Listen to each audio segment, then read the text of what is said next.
Olá, a paz a todos. Sejam bem-vindos a mais uma escola bíblica aqui da Assembleia de Deus de São Lugero. Estamos aqui no templo sede, né, da cidade.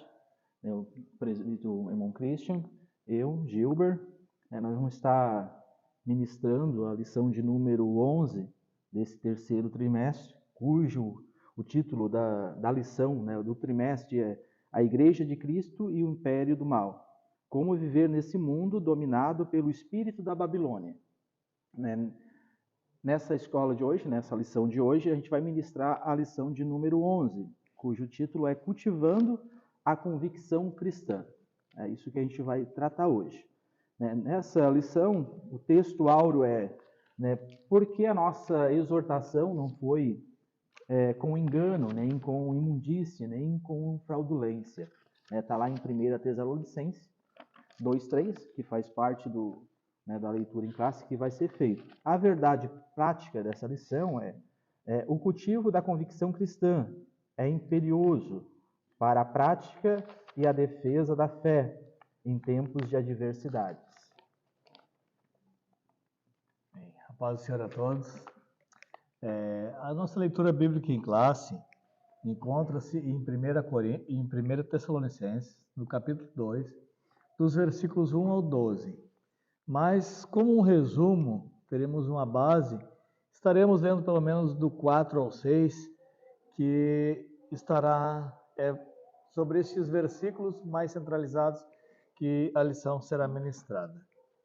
Então, 1 Tessalonicenses 4 e 2 que nos diz: Mas como fomos aprovados de Deus para que o Evangelho nos fosse confiado, assim falamos, não como para agradar aos homens, mas a Deus, que prova os nossos corações. Porque, como bem sabeis, nunca usamos de palavras lisonjeiras, nem houve um protesto de avareza. Deus é testemunha. E não buscamos glória dos homens, nem de vós, nem de outros, ainda que podíamos, como apóstolo de Cristo, ser-vos pesados. Então, está aqui a nossa leitura bíblica em classe do apóstolo Paulo. Temos como objetivo da nossa lição, estimular a convicção espiritual nos cristãos a partir da confiança em Deus. Irmãos, não tem nenhuma possibilidade da gente ser cristão, um legítimo cristão, e confiar na força do nosso braço. Nós, primeiramente, temos que confiar em Deus. E que Deus nos capacita, nos dá força para conseguirmos, para alcançarmos, para resistirmos tudo o que teremos que passar nessa jornada que se chama vida nesta terra. Segundo, compreender a necessidade de uma vida irrepreensível, de modo que glorifique a Deus. Terceiro, reconhecer que o amor sacrificial e o abnegado trabalho são essenciais para o crescimento do reino. Amém? Glória a Deus. Como uma introdução, um resumo dessa lição, a gente vai estar vendo sobre a convicção espiritual, a convicção moral e a convicção espiritual, a convicção social, A convicção espiritual, ela vem daquela comunhão que a gente tem com Deus, que inicia lá quando entregamos nossa vida a Cristo, quando passamos a ter uma vida de intimidade com Ele. Quanto maior essa intimidade, maior a nossa convicção espiritual, que é essencial.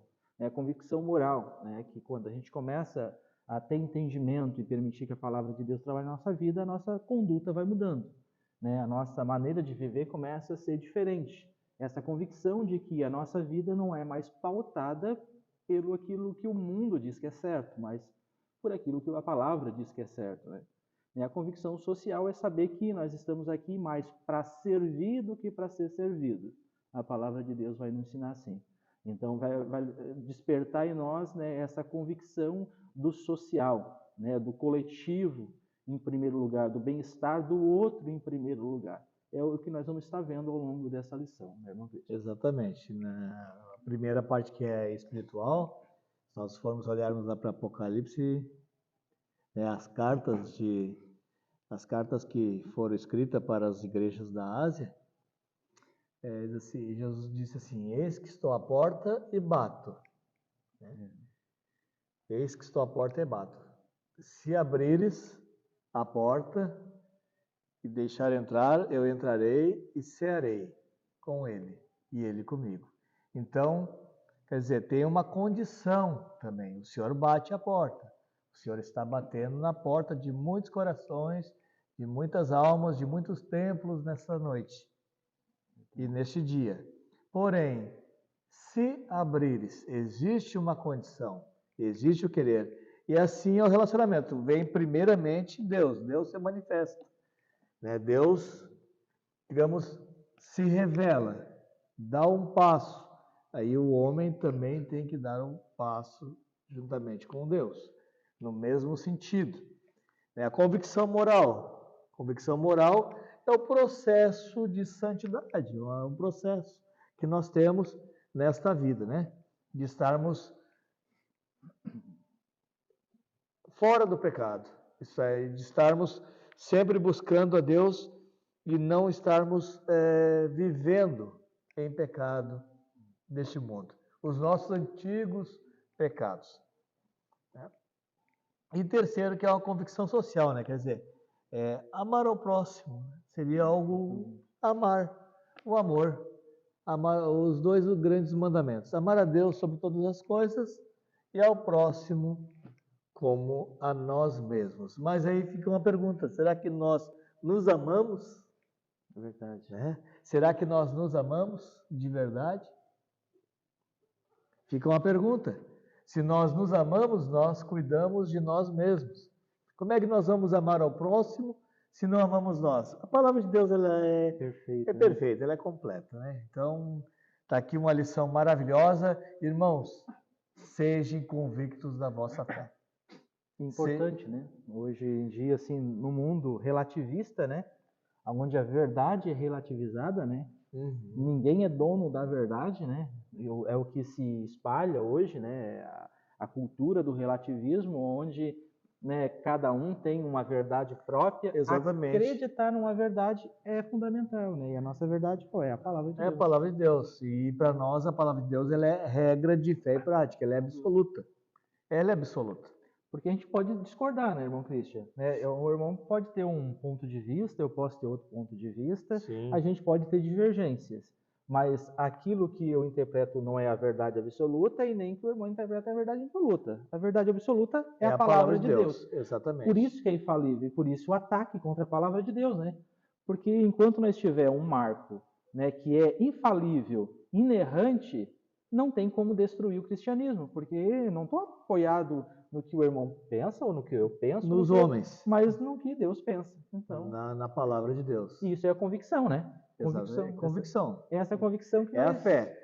A base da nossa fé é a mesma. A gente pode, irmãos e denominações divergem em alguns pontos, principalmente quando se refere à escatologia, o estudo do fim, Principalmente na escatologia que se divergem em alguma coisa que é para o futuro, que a Bíblia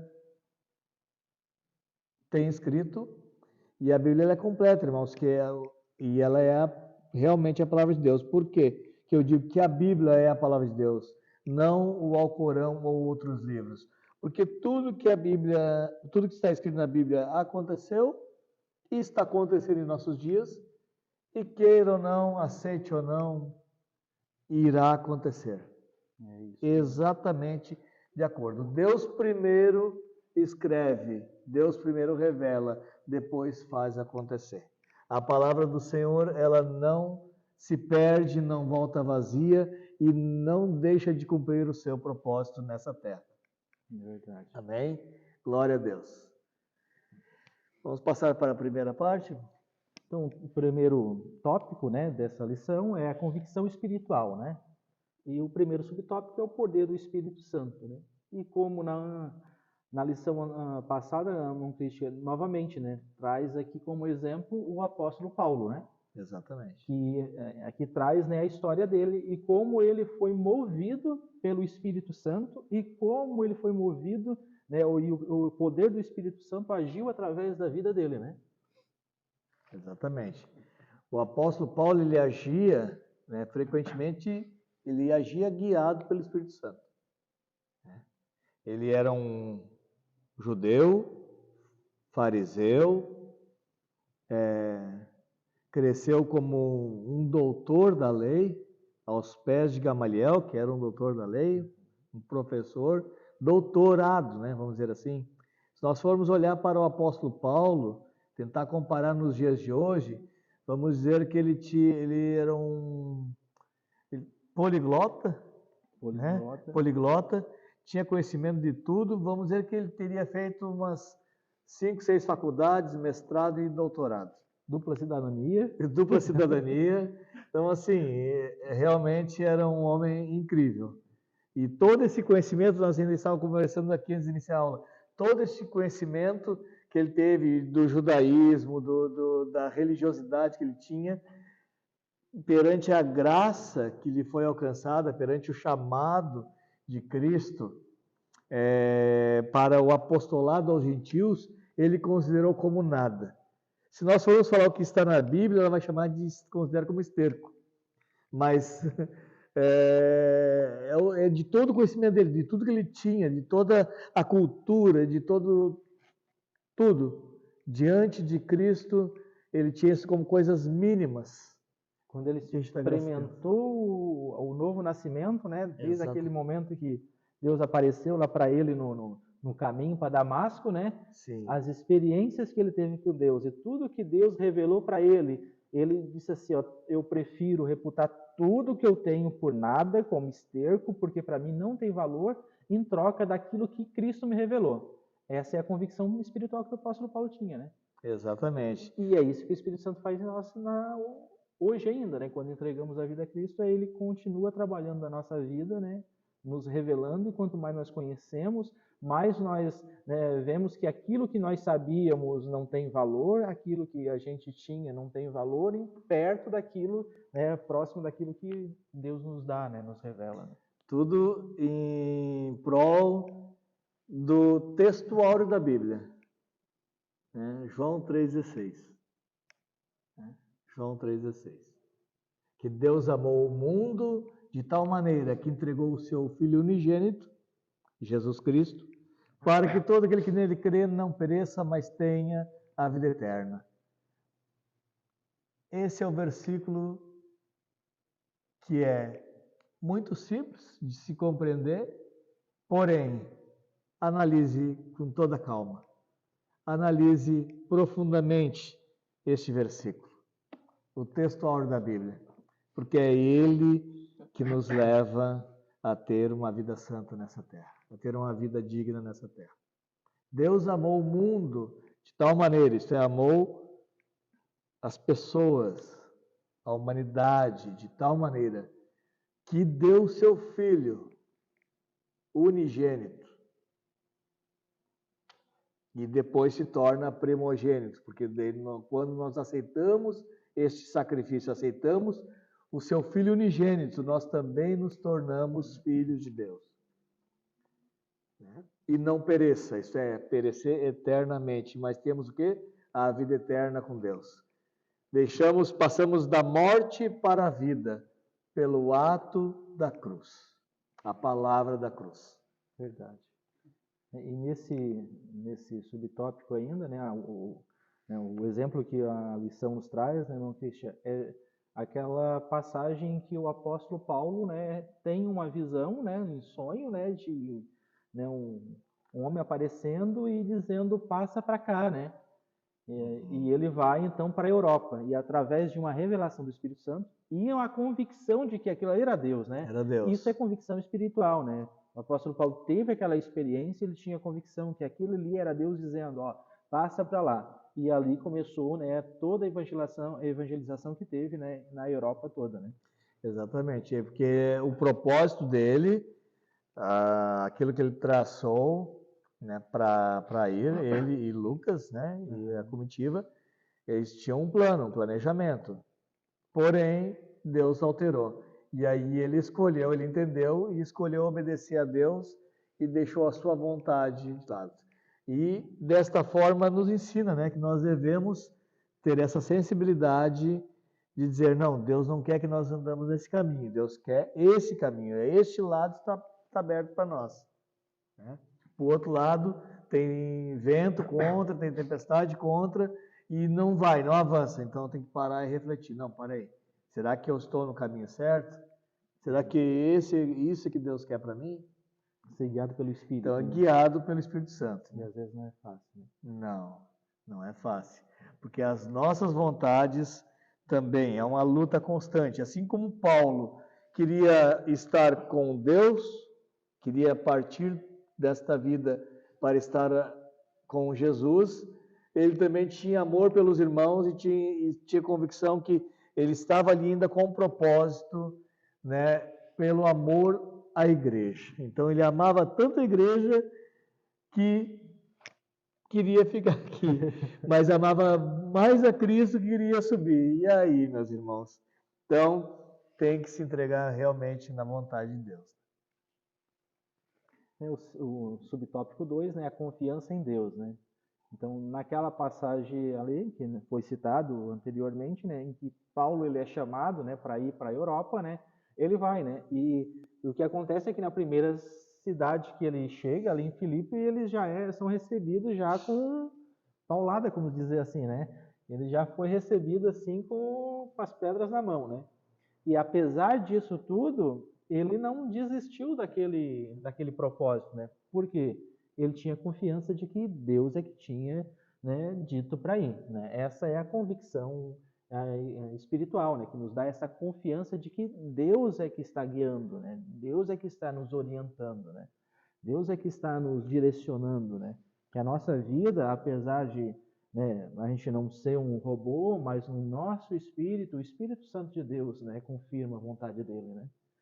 Afinal de contas, é o Espírito Santo que convence o homem do pecado, do juízo e da justiça, né? Exatamente. E o apóstolo Paulo tinha essa convicção porque tinha experiência com Deus, né?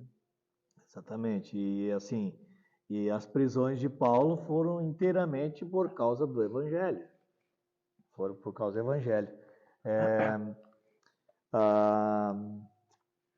A igreja primitiva, irmãos, ela tinha esse poder, sabe? Tinha alguns segredos que a igreja primitiva tinha na época dos apóstolos que são escassos nos dias de hoje. Por exemplo, a igreja primitiva ela utilizava, tinha à sua disposição e utilizava os dons do Espírito Santo, os dons espirituais. Ela tinha capacidade de enfrentar as perseguições. Eles eram convictos que Jesus Cristo, está vivo. E também, né, tinha uma vida de oração e santidade. Santidade, tanto pessoal quanto coletivo. Então, aí estão umas diferenças, né?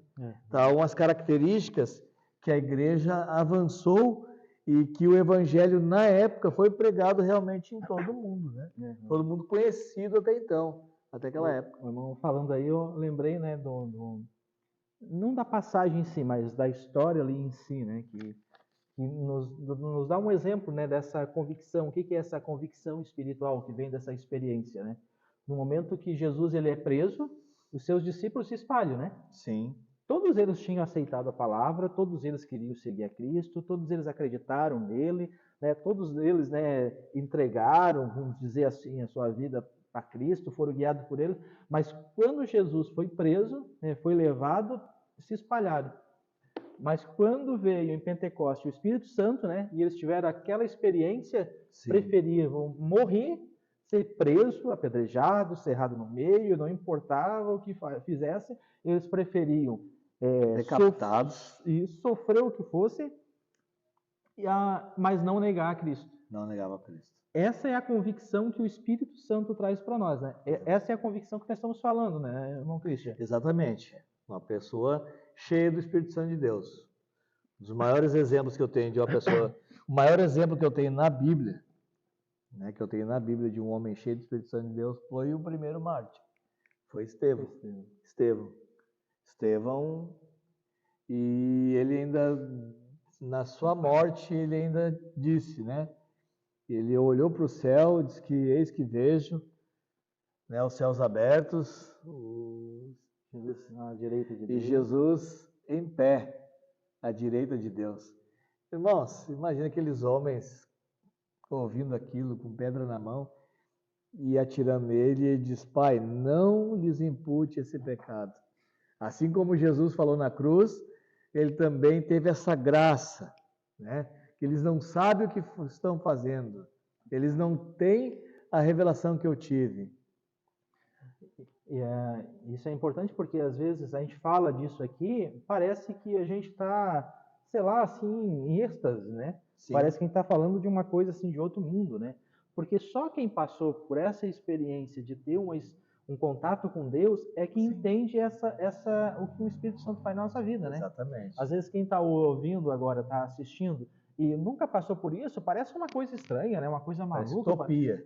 Parece que do que eles estão falando, né? Mas só quem passou por experiência, né, de ter Cristo falando contigo no teu coração, né, o Espírito Santo convencendo o homem do pecado, da juízo, da justiça, né, só quem teve essa experiência é que pode, né, dizer, né, o que é essa convicção, né, de que é preferível perder a vida do que negar aquilo que recebeu. Exatamente. Essa é a convicção espiritual. Porque a nossa esperança não está mais nessa terra. Exatamente. A nossa esperança está na glória com Deus. É essa convicção.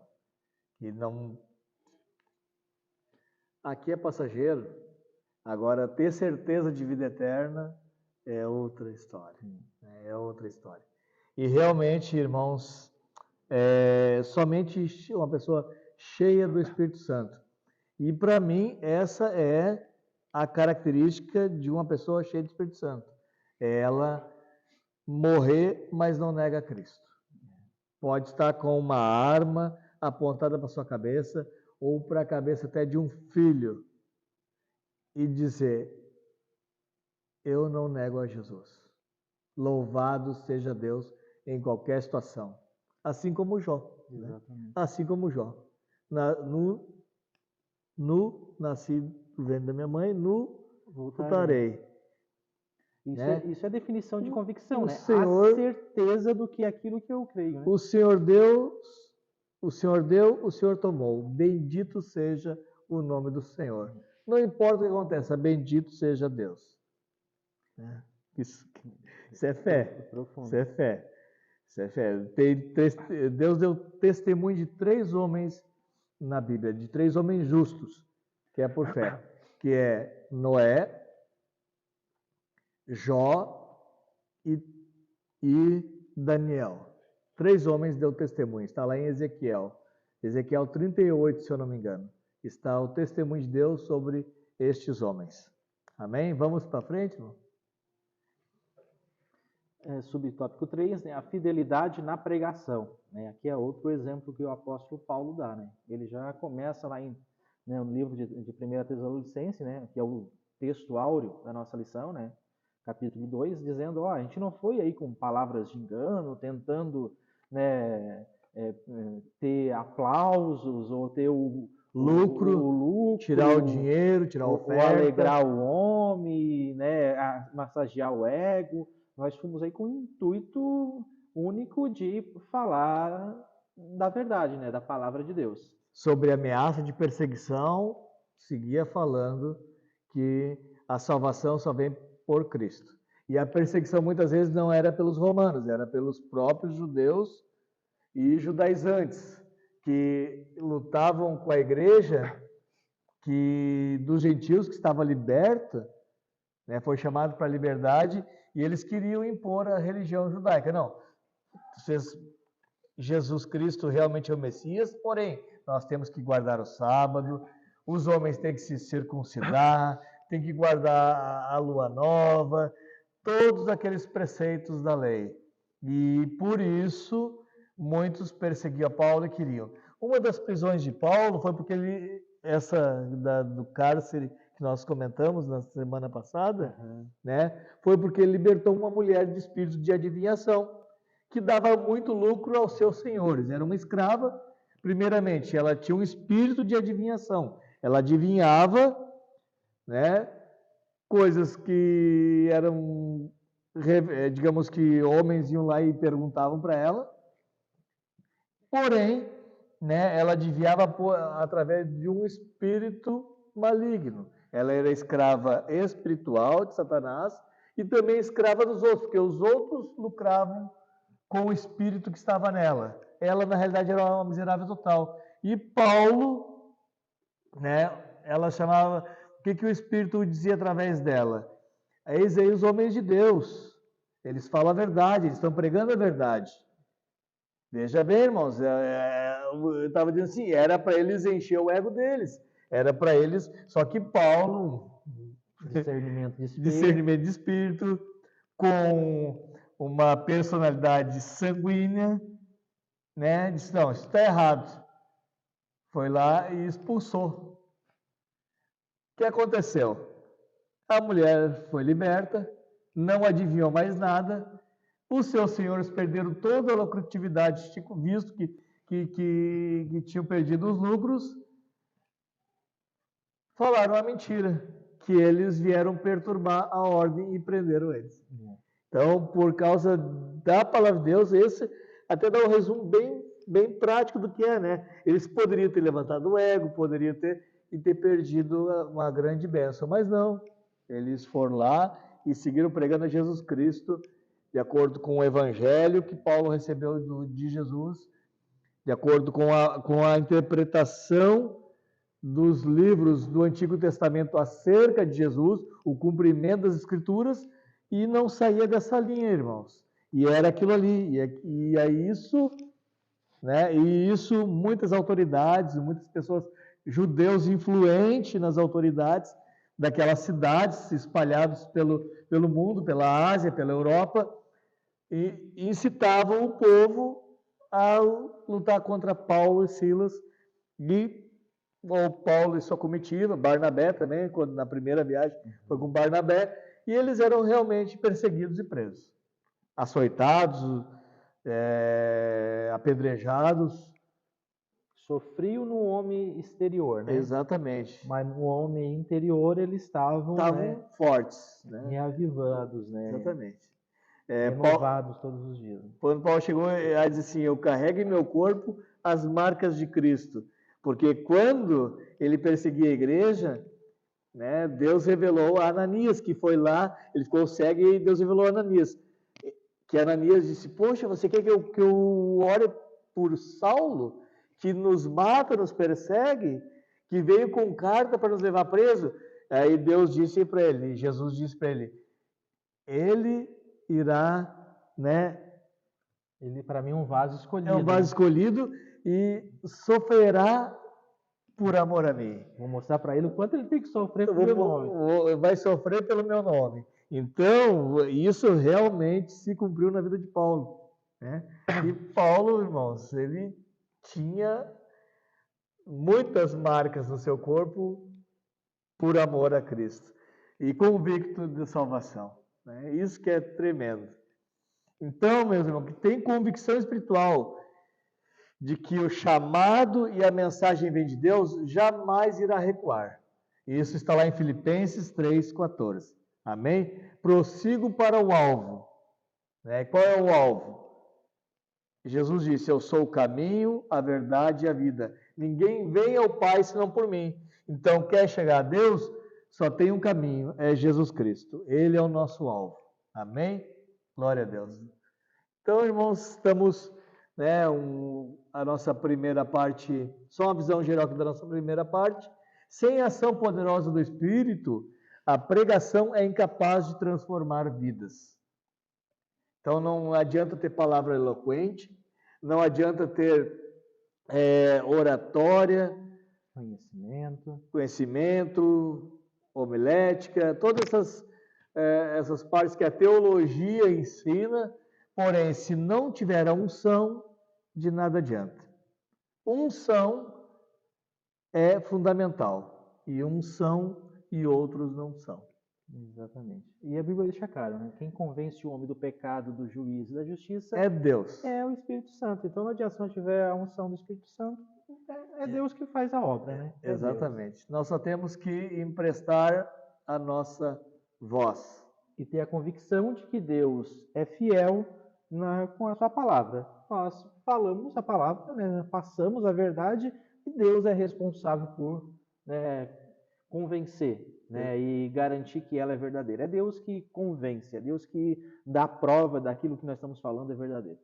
Exatamente, irmãos. Assim, ó, nenhum cristão, ninguém que esteja ministrando a palavra, ou esteja evangelizando, dando testemunho, deve ser ator. Mas eu quero trazer aqui uma palavra.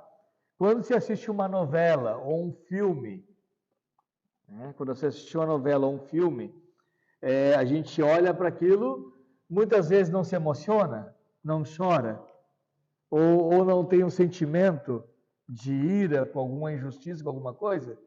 Tem. Mas aquilo é uma mentira, é uma representação, e a gente tem esses sentimentos.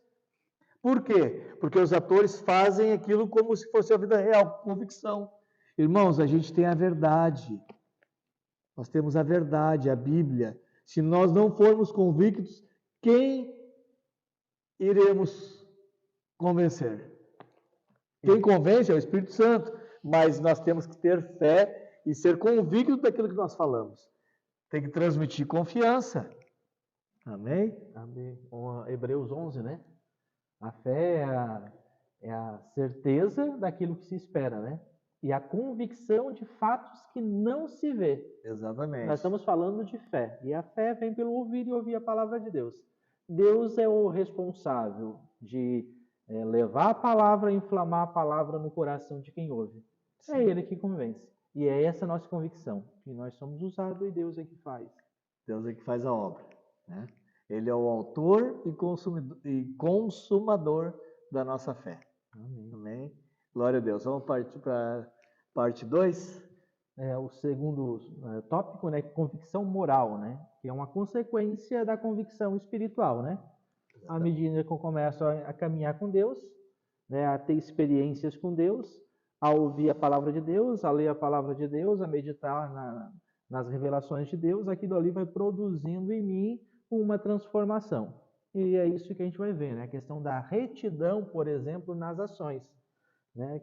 É o que a convicção espiritual, a convicção em Deus, a nossa convivência com Deus produz, né? no nosso caráter, vamos dizer assim. Exatamente. Um deles, a mentira. Né? Abandonar a mentira e se apegar na verdade. Mesmo que a verdade nos traga prejuízo. Né? Aí assim, poxa, irmão, tu às vezes não acrescenta, não... Às vezes a gente pode até deixar escapar, mas o Espírito Santo que nos guia, nos lembra, nos avisa. Acusar não, que acusa é o diabo. Mas ele nos avisa, poxa, errei, pequei, meu Deus, me perdoe. Já vem aquele pesar. Já vem o pesar, sabe? Poxa, pequei contra Deus, aquele temor. Então, assim, abandonar a mentira. Se tem a prática de mentir nos teus negócios, alguma coisa assim, abandona isso. É melhor agradar a Deus do que aos homens ou a ti mesmo. Né? Furtar, né? Roubar, né? Roubar. O troco. Um simples, né? Não vamos falar de coisas grandes, vamos falar de coisas pequenas. O troco. Eu vi que o troco veio a mais. E agora, o que eu faço? Pensa, é de Deus? De Deus, irmão? Não, de Deus não. Bah, eu estou precisando, é de Deus. Não. É uma aprovação, pode ser uma aprovação. E aí, nessa aprovação, você reprova. Né? Tem que ser honesto, irmãos. A honestidade é fundamental. Entendeu? Sem isso, é pecado. Não falar palavras torpes, palavrões. Palavras que envergonham, mas que falar coisas que edificam. Paulo defende sua conduta e diz que jamais agiu por interesse entre os irmãos, a fim de nunca prejudicar ninguém. Isto é, Paulo, irmãos, ele Realmente ele cuidava disso. Ele tinha as ofertas? Tinha. Só que ele cuidava. Ele era zeloso. Zeloso com as coisas de Deus. Ele trabalhava. Né? Então, o crente regenerado jamais deve prejudicar alguém com suas atitudes. Antes, deve ser exemplo de bondade, honestidade entre todos. Isto é uma teoria, mas é isso que a palavra diz. Este é o exemplo de Jesus e o exemplo de cristãos na Bíblia. E a gente tem que seguir o exemplo dos santos. Santos por quê? Eram homens carnais que nem nós, homens sujeitos às mesmas paixões, sujeitos às mesmas fraquezas. Porém, escolheram servir a Deus. Processo de santificação. A convicção moral nada mais é do que o reflexo do nosso temor a Deus, né? Temor a Deus. Temor não é um medo, mas é aquele desejo de não desagradar aquele que a gente tem admiração, às vezes, né? A gente tem admiração, às vezes, por uma pessoa e a gente tem aquele medo, aquela preocupação de não querer desagradar aquela pessoa que é querida para nós. Então, quanto mais nós caminhamos com Deus, né, quanto mais convicção espiritual, né, mais temor nós temos. E essa conduta, né, de viver conforme a palavra de Deus, de não mentir mais, de não roubar mais, de ser, né, honesto, de não fraudar a palavra, né, não defraudar a palavra, né, é o resultado do temor que a gente tem a Deus, né? Romanos 12:2, né? Não vos conformeis com esse mundo, mas transformai-vos pela renovação do vosso entendimento. Então, não deixe que o mundo te molde, mas transforme a sua mente, pela renovação do vosso entendimento. É isso que a palavra de Deus, a caminhada com Deus faz, né? Transforma a nossa vida. E resulta nisso. Resulta nisso. A pessoa que roubava não rouba mais. E com certeza, agindo dessa forma, está, digamos, de uma forma, ser cristão é andar ao contrário dos regimentos deste mundo. Certo? É andar ao contrário. É como você andar numa pista contramão. Os riscos são maiores. Né? Os riscos são maiores.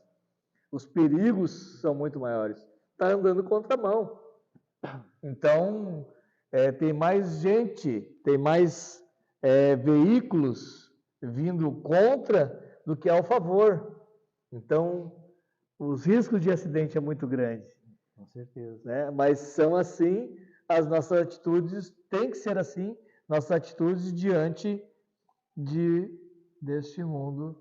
Porque os valores estão sendo invertidos, né? Exatamente. Aquilo que a Bíblia diz que é certo, o mundo diz que é errado. Aquilo que a Bíblia diz que é errado, o mundo diz que é certo. Decidir seguir a Cristo é decidir andar na contramão, né, desse mundo, como o mundo disse. Então, é um país em que é considerado o pai do ano, né? Complicado, né? É complicado até de falar, né? O homem mais bonito não é homem, a mulher mais bonita não é mulher, o pai mais bonito é um trans não, né? Então, assim, é complicado, é muito complicado isso, tá? Muito complicado mesmo. E isso tudo por uma grande influência chamada mídia, e principalmente a antiga mídia, a mídia convencional, canais abertos, a Rede Globo de televisão, uma nojeira.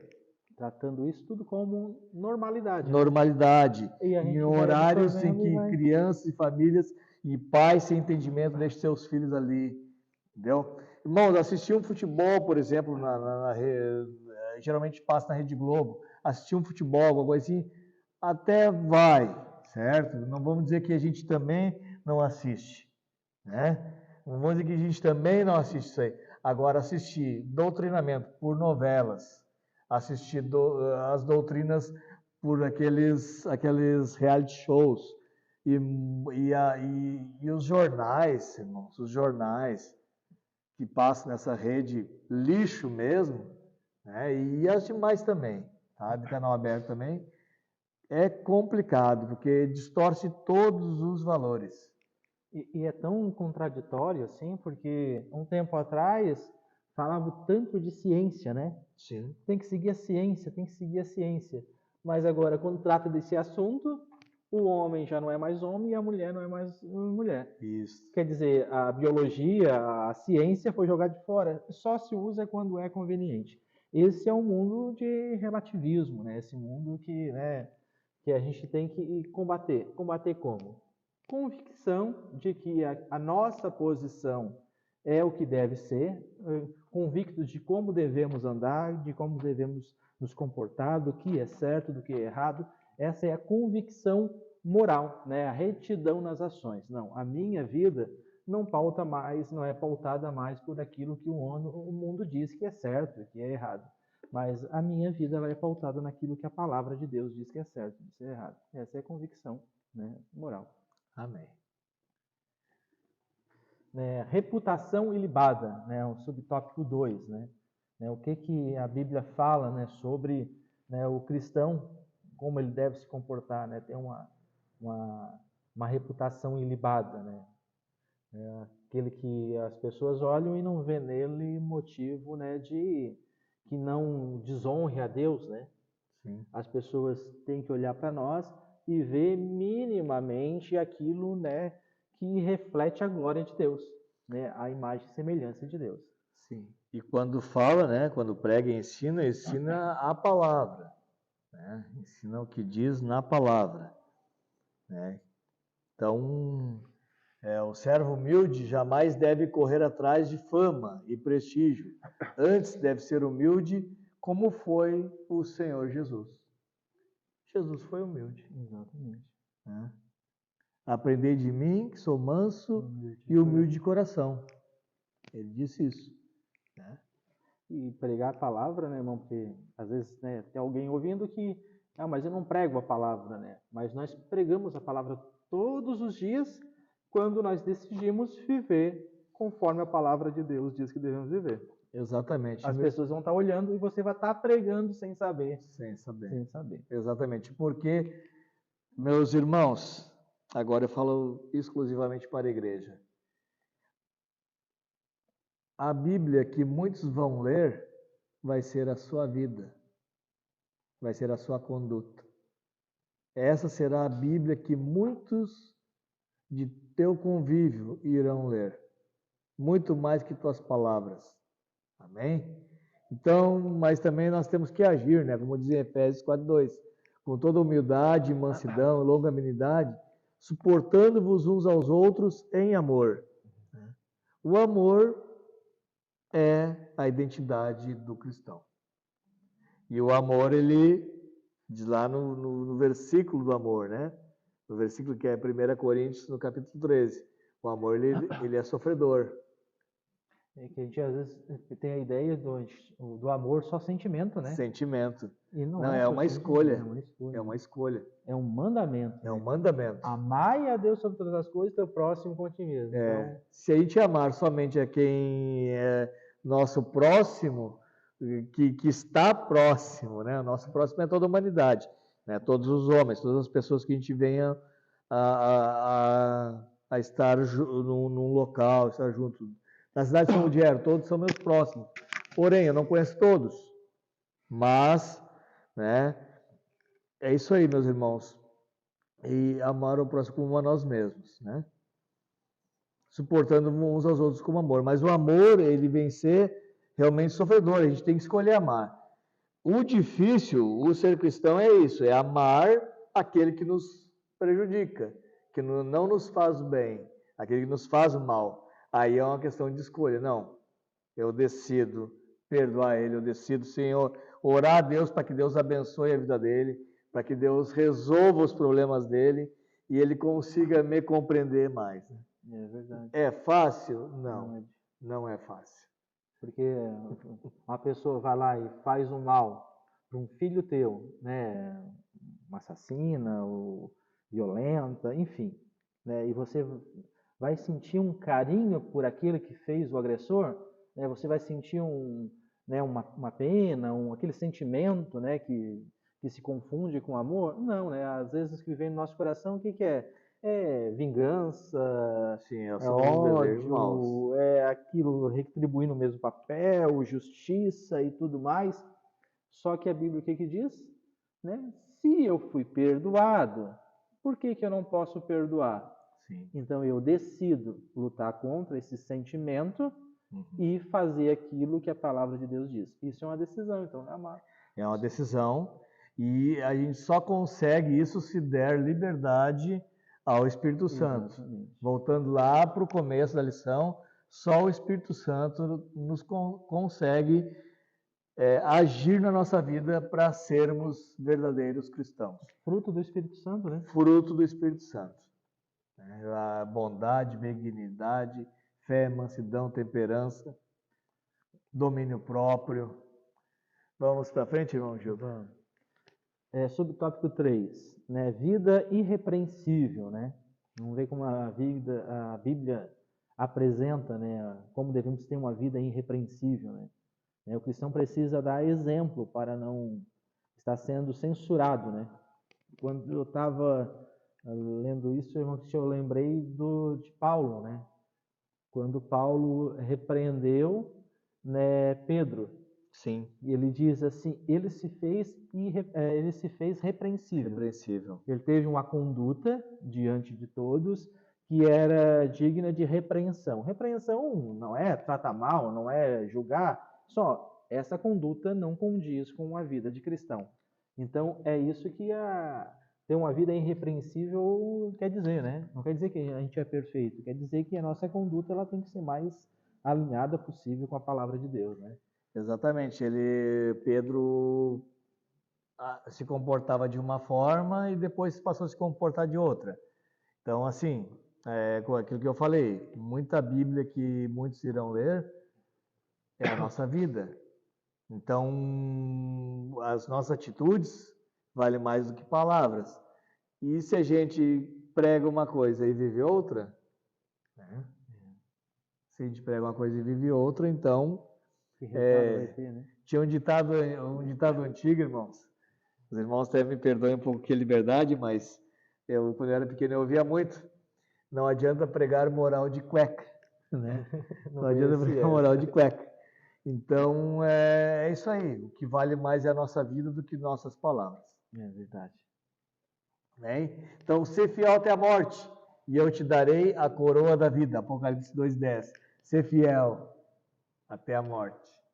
Não é fácil. Então, a visão geral dessa segunda parte é que o crente regenerado possui uma conduta de retidão e uma vida irrepreensível. Amém? Amém. Vamos para a última parte, a 3, convicção social. Isso. Então a gente começa com bem-estar comum, né? O verdadeiro filho de Deus, ele deve se preocupar em ajudar, né, a suprir as necessidades físicas e espirituais, né, do seu próximo, né? Aqui entra aquilo que o Tiago disse, né?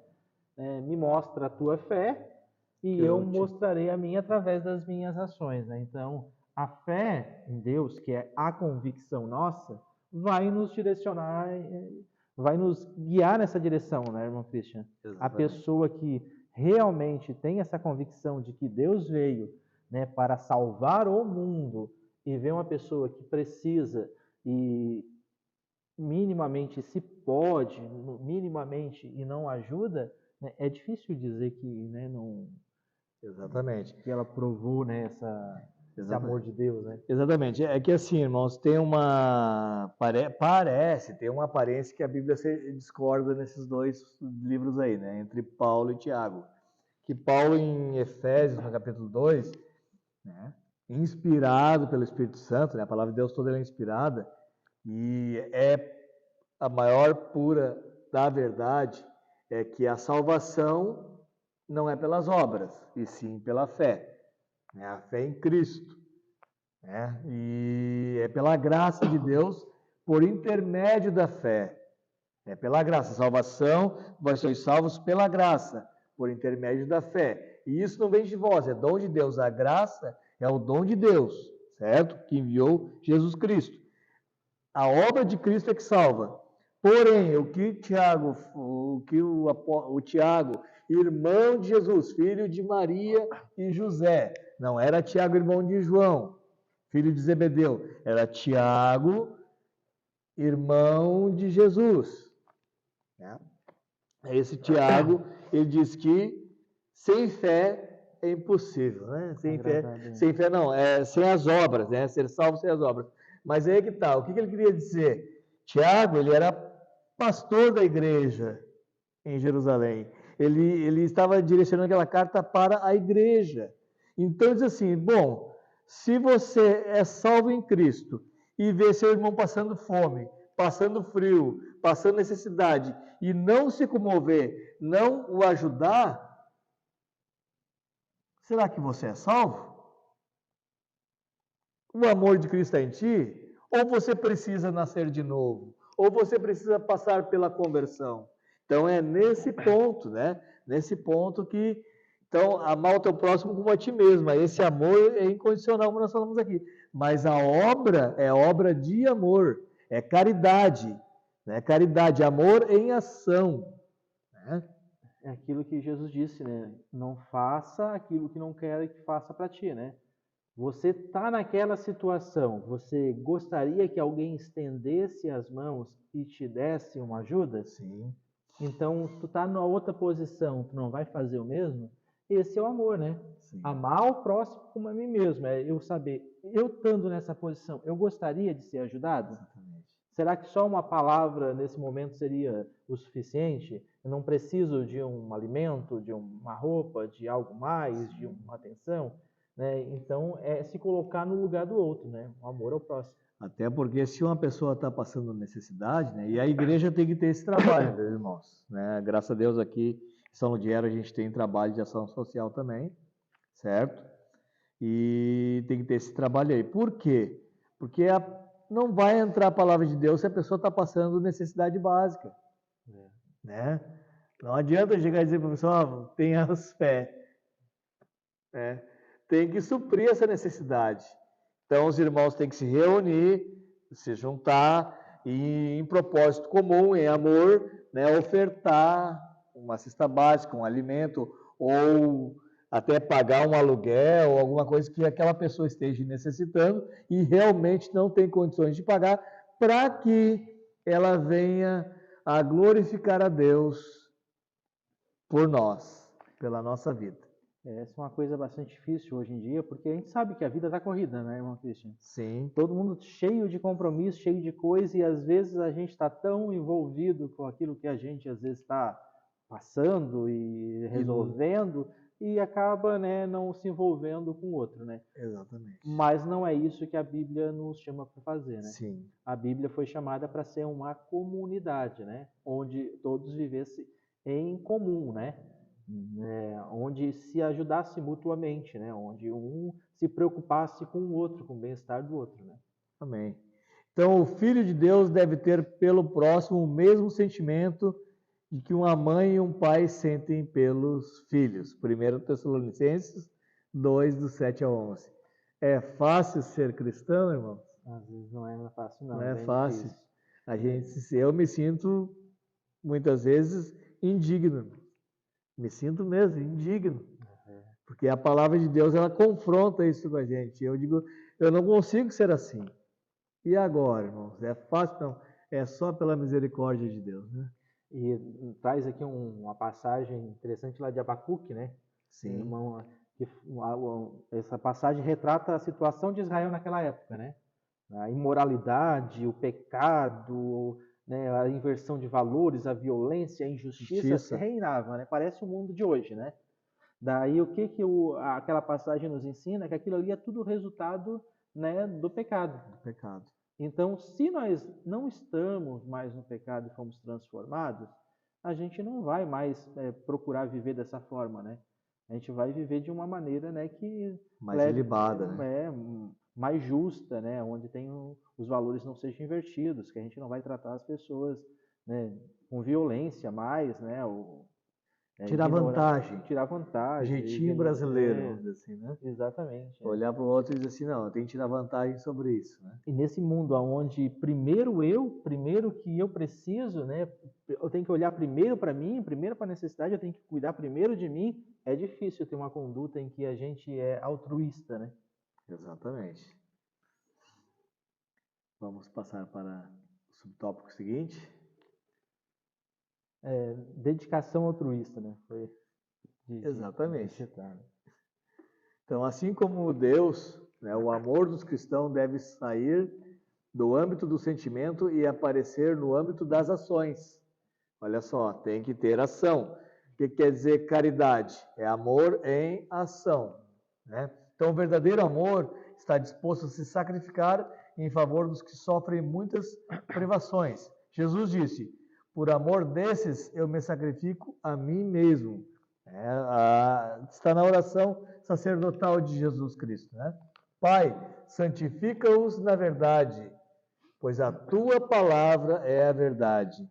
E lá em João 14 diz, eu sou o caminho e a verdade e a vida. Ninguém vem ao Pai senão por mim. Então, Jesus Cristo ele fala, é por mim, né? Mas ele intercede por nós. Santifica-os na verdade. A tua palavra é a verdade. Glória a Deus. Esse sentimento altruísta, né, nessa passagem ali de João 3,16, né, Deus amou o mundo não esperando, né, porque a palavra de Deus diz que ele amou primeiro, nós Sim. sendo ainda pecadores. Pecadores. Né? Essa é a nossa ação, né? A ação altruísta é fazendo sem esperar nada em troca. Exatamente. E isso é difícil, porque hoje em dia a gente faz muitas vezes esperando um reconhecimento, esperando um pagamento, esperando né, uma retribuição, né? Mas não é isso que o amor altruísta, né, a palavra de Deus nos ensina, né? Que a gente tem que agir, né, sem esperar nada em troca. Exatamente. Então, bem-aventurados todo aquele que tem boa vontade para ajudar e servir. Glória a Deus, unidos para amar. Então, uma visão geral dessa terceira parte nos diz a convicção social presente na vida de Paulo era um exemplo para a igreja. Para concluir, então, né, o que nós podemos tirar, né, que a convicção espiritual, moral e social, né, ela é essencial, né, para que a gente possa ter uma vida assim que agrade a Deus, né? Ela é fundamental nesse mundo, né, que onde tudo é relativizado. Né? O santo para amar e temer a Deus e ainda servir aos homens, todos que amarem a Jesus e a sua palavra também serão fortalecidos na fé e darão muitos frutos para o reino de Deus, né? Exatamente. Aquilo que Paulo viveu, né? Ele sofreu muito no homem exterior, mas no homem interior se renovava, produzia a convicção espiritual. A convicção espiritual moldava, né, a sua conduta moral, né, e levava ele a agir de forma social que agradava a Deus, né? Social, né? Exatamente. Porque Paulo também ele promoveu, né? Teve uma fome na Judéia, uma grande fome na Judéia, e Paulo conseguiu promover com os irmãos da Ásia, que era a Ásia Menor, né?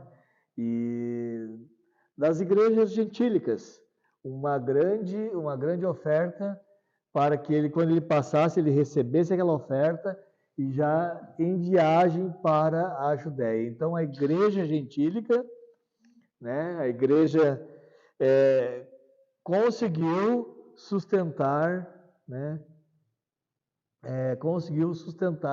a igreja da Judéia, a igreja mãe, onde nasceu, né, lá de Jerusalém. Então, foi tremendo, irmãos, a comunhão, né, a união entre eles. Verdade. Né? Glória a Deus. Então, irmãos, tá aí, este vídeo estará passando, né, no YouTube. Espero que vocês curtam o nosso canal, deixe o seu like, seu joinha ali, né? Se inscrevam no nosso canal, deixe um like, um joinha, ative o sininho, compartilhe, espalhe se você gostou. Se você não gostou, amém, só ora para nós melhorar. Porque, dá um like ou dislike? Pode dar um dislike também, não tem problema. Escreve comentários. Nós estamos abertos às sugestões e a críticas, amém? Mas uma coisa nós sempre faremos, que é orar por você. Vamos orar, irmão Gilberto? Irmão Gilberto, levanta a voz de oração. Amém. Pai, graças te damos, Senhor. Obrigado pela tua palavra e por essa lição. Sabemos, Senhor, que a tua palavra é viva e poderosa e eficaz. Talvez a pessoa que esteja hoje ouvindo nesse momento esse vídeo nunca teve essa experiência contigo, mas que ao ouvir esse vídeo ela possa sentir essa convicção espiritual, que teu Espírito Santo possa alcançar, Senhor, essas pessoas, possa produzir nelas, Pai, a obra que a tua palavra diz que produz, frutos do teu Espírito, possa salvar, libertar, transformar, trazer alegria, Senhor, e a paz de Espírito. Nós entregamos todas essas pessoas, Senhor, que nesse momento estão te ouvindo, né? Entregamos nas tuas mãos, porque cremos que a tua palavra é poderosa e eficaz para produzir, Senhor, efeito e transformação nessa vida, Senhor, que hoje está te ouvindo, no nome de Jesus. Amém. Amém. Então, a paz do Senhor a todos e até a próxima lição. Amém. Paz do Senhor.